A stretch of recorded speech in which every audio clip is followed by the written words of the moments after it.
Primero y principal, quiero aclarar que yo no tengo nada personal contra los artistas del mundo literario y fílmico que conforman este top.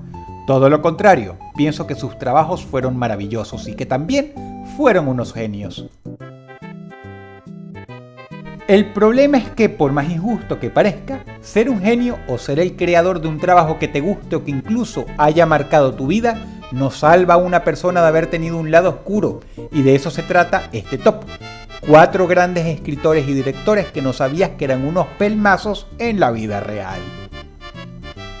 Huelga decir que, a pesar de que poca gente sabe que estas personas no fueron unos angelitos, sus tropelías son muy conocidas entre los entendidos y que si te cuesta creer lo que te voy a contar, eres libre de investigarlo en San Google. Sin más preámbulos, 4 grandes que no sabías que eran unos pelmazos en la vida real.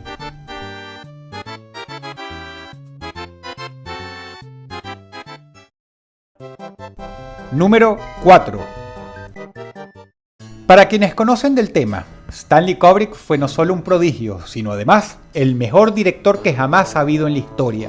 Su carácter era legendario, llegando a domesticar incluso a rebeldes como Jack Nicholson, quien lo respetaba y hasta le temía. Sin embargo, no es el mal carácter de Kubrick lo que lo convirtió en un genio y a la vez en un pelmazo. Era su completa insensibilidad con los actores y el equipo de filmación. Insensibilidad que se debe a que no le importaba en lo absoluto usarlos indiscriminadamente como muñecos, hasta el punto de parecer un emperador más que un director de cine en el set de filmación. No en balde, Kubrick pasó al libro Guinness de los récords por haberle hecho repetir a Shelley Duvall, gran actriz, una sola escena 127 veces. Hasta que dicha escena quedó exacta, absoluta y milimétricamente como él quería. Por su parte, Duvall asegura que fue no solo su peor experiencia profesional, sino además la más oscura de toda su vida, haciéndole sufrir ansiedad y estrés que se alargó hasta incluso mucho después de realizada la película, llegando incluso a decir que quería abandonar la actuación. Por otro lado, Stephen King, el autor del libro El Resplandor, cuenta que hasta el día de hoy, incluso después de muerto, jamás le perdonará a Kubrick haber cambiado indiscriminadamente grandes partes del libro. Pero eso es solo la punta del iceberg. Durante la filmación de Full Metal Jacket, cuando el experto en iluminación del estudio terminó de colocar las luces al gusto del exigente director, le dijo que su trabajo estaba completo en el set y que ya no lo necesitaba más ahí, por lo que Kubrick le dio al hombre la dirección de su casa para que fuera hasta allá a reparar un cableado eléctrico. En el set del Resplandor, uno de los actores llegó con un pequeño tablero de ajedrez para entretenerse jugando con sus colegas entre tomas. Grave error. Kubrick lo vio y después de manifestar que él era aficionado al ajedrez, obligó al pobre hombre a jugar toda la tarde con él, suspendiendo la filmación de ese día y básicamente dejando a todo el equipo de actores y todo el crew de la película sin nada que hacer en un día completamente perdido, donde el trabajo hecho durante toda la mañana básicamente se perdió, atrasando un día todo el proyecto. El daño de esta acción repercutió hasta los productores de la película, que perdieron dinero gracias a esto, pero obvio, Kubrick era un genio, así que se lo toleraron. Lo que no quiere decir que en el fondo seguramente querían estrangularlo. ¿Se acuerdan aquella escena del Resplandor en la que el personaje de Jack Nicholson escribe el equivalente a un libro inmenso con una frase repetida miles de veces? Bueno, Kubrick mandó a alguien a escribir una resma de papel entera con solo esa frase, cosa que parecía completamente arbitraria. Cuando se le preguntó por qué no mejor usaban papel blanco debajo de la primera hoja, Kubrick dijo que eso le quitaría realismo a la escena. Cuando se le replicó que por qué no mejor escribían todas las páginas que iban a salir en la toma con una máquina de escribir y que el resto que no iba a salir en escena, salvo como una resma de papel apilada en el escritorio, se dejaba mejor en blanco, Kubrick repitió: "Quiero que todas sean escritas a máquina de escribir". Así de arbitrario. Y así como estas anécdotas, hay docenas que atestiguan qué clase de cabronazo podía llegar a ser Kubrick. Hay otros directores de cine que hicieron cosas terribles también, incluso mucho peores, pero como Kubrick es el que la gente más conoce, queda en esta lista. Sin embargo, sus tropelías palidecen en comparación a lo que vas a ver a continuación. Número 3.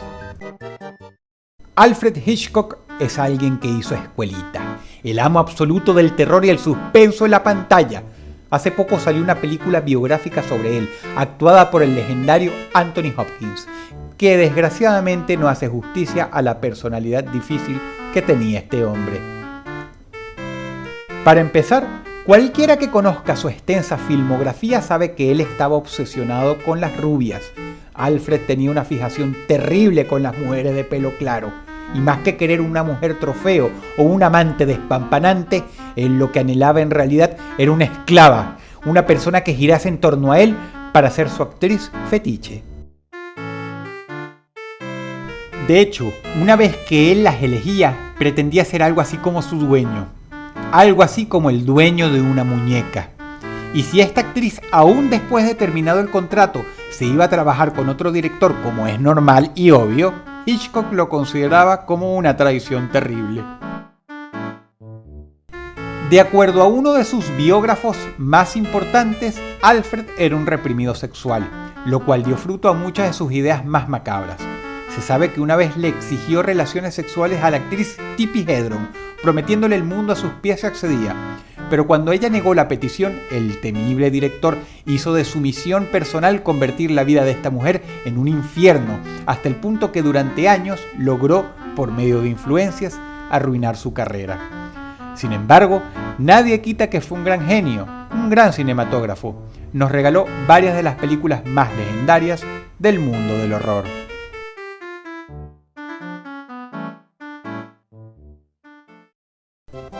Número 2. Howard Philip Lovecraft es un autor fundacional. Crear a Cthulhu fue solo la punta del iceberg. Hizo escuelita. Hay un antes de él y un después de él. Antes de él el canon era Drácula, el hombre lobo y Frankenstein. Después de él, el mundo del horror evolucionó muchísimo y su influencia innegable puede verse en los más grandes escritores del género hoy día, por no hablar de incontables películas. Lovecraft fue un grande. Pero también tuvo una vida atormentada por excentricidades, manías, aversiones, recelos, obsesiones y aborrecimientos muy profundos. Entre algunas de sus notoriedades más negativas está que lamentablemente el introvertido Lovecraft era un racista. No hace falta ser una persona particularmente aguda para notarlo en varios de sus cuentos. Yo mismo lo hice, y gracias a ello investigué y me di cuenta de lo obvio. Si lees el trabajo de Lovecraft, te vas a dar cuenta de que él siente especial aversión hacia los extranjeros. No en balde, casi todos los villanos de su literatura, cuando no son monstruos, son por lo general personas que no pertenecen a la raza anglosajona, personas de piel no blanca quienes él describe con su excelsa prosa de manera no muy halagadora, comparando entre líneas a los latinos o a los negros con pescados, pero con la suficiente sutileza para que incluso en aquella época no hubiera tanto escándalo. De hecho, en muchos de sus trabajos puedes ver que él describía como algo diabólico y siniestro la multiculturalización que empezaba a dar lugar en Estados Unidos, colocando a los extranjeros como personas que siempre tenían malas intenciones, pero camuflándolo bien dentro del contexto de la historia. Independientemente de esto, Lovecraft fue un gran escritor y una persona con una imaginación envidiable. Quizá lo odioso de sus prejuicios esté al mismo nivel que el número 1 de esta lista, pero el número 1 se lleva el puesto de oro a casa por ser el autor de un trabajo que incluso los más jóvenes han disfrutado. Número 1. Mucha gente se niega a aceptar que Tolkien era un racista, pero no hace falta sino leer su obra original para percibirlo. Nuevamente, cuando yo leí El Señor de los Anillos, lo sospeché tras leer la descripción original de sus orcos. Luego, al investigar, me di cuenta que de hecho, el aparente racismo de Tolkien no es ningún secreto, es algo bien conocido. Afortunadamente son más las personas que han visto las películas que leído los libros y por lo tanto, la infancia de muchos no ha sido rota todavía. Lo que no quita que esto ha desatado enormes mareas de arena vaginal por parte de algunos fans de Tolkien, quienes a veces se ponen como la canción de Shakira. Pero escuchen con atención. Empecemos por lo básico. No estoy defendiendo a Tolkien, pero hay que entender el contexto cultural en el que vivió. Nació en el año 1892 en Sudáfrica y vivió la época dorada del apartheid, el movimiento de segregación racial que se dio en su país natal. Y es que a pesar de que Tolkien desde muy joven emigró a Inglaterra, el hecho es que no por esto necesariamente estaba despegado de los acontecimientos de su país. No en balde, el racismo también fue muy fuerte en Inglaterra durante muchos años. Aunque obvio, esto no quiere decir que necesariamente por eso haya sido racista. Pero veamos las pruebas. Tolkien fue un pacifista, pues perdió a la mayoría de sus amigos en la Primera y Segunda Guerra Mundial. Y también era un ecologista. Además, se sabe que detestaba a Hitler. Lamentablemente, así como el hecho de que haya nacido en Sudáfrica durante una época complicada no lo convierte en un racista automáticamente, estos atributos tampoco descartan su lado oscuro, que algunos fans tosudos no quieren admitir, con lo que solo demuestran que al leer El Señor de los Anillos no estaban prestando mucha atención o simplemente están en estado de negación. Para empezar, los orcos de Tolkien no son para nada como los de la película de Peter Jackson. De hecho, tal vez donde más licencias creativas se tomaron en las películas de Hollywood fue en la creación de los orcos. El orco original de Tolkien es algo mucho más de este estilo.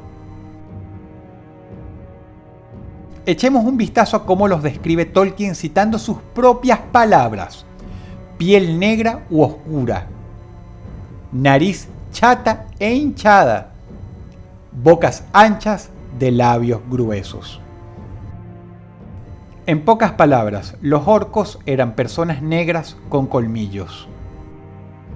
Luego, para poner la cerecita sobre el pastel, el mismo Tolkien describía: son versiones repulsivas y degradadas de un hombre europeo, seres un poco más feos que las personas de raza mongol.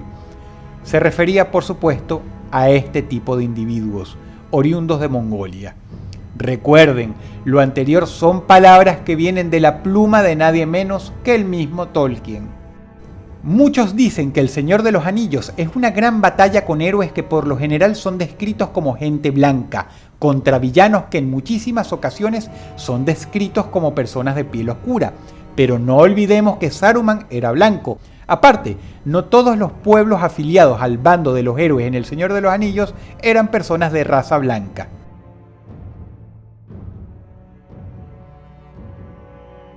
Pero no caben dudas de que más de una vez Tolkien usó estereotipos racistas para describir a algunos personajes. A ver, cuando no eran claramente racistas, como cuando mencionó de manera peyorativa el aspecto de los mongoles, era obviamente racista cuando describía el aspecto de los orcos, entre otras cosas. Muchas personas poco entendidas del tema arguyen razones poco claras y poco convincentes para argumentar el racismo de Tolkien, que son aprovechadas por muchos de sus fanboys para desmentirlos con mucha fuerza en defensa de Tolkien, pero a la vez estas personas difícilmente resisten con coherencia y la cabeza fría los análisis de personas que sí saben bastante de este escritor y tienen en su poder conocimientos que vienen de nada menos que la pluma de este escritor. Pero nuevamente, lo cortés no quita lo valiente. Fue un gran maestro literario y sin dudas son más las cosas buenas que decir a su favor que las cosas malas.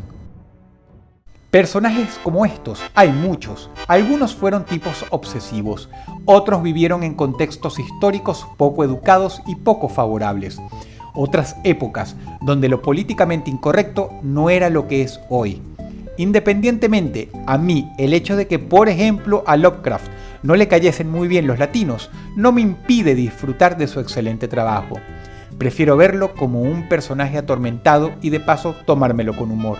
Si el video te gustó, por favor dale pulgar arriba. Les ha hablado Dross y les deseo buenas noches.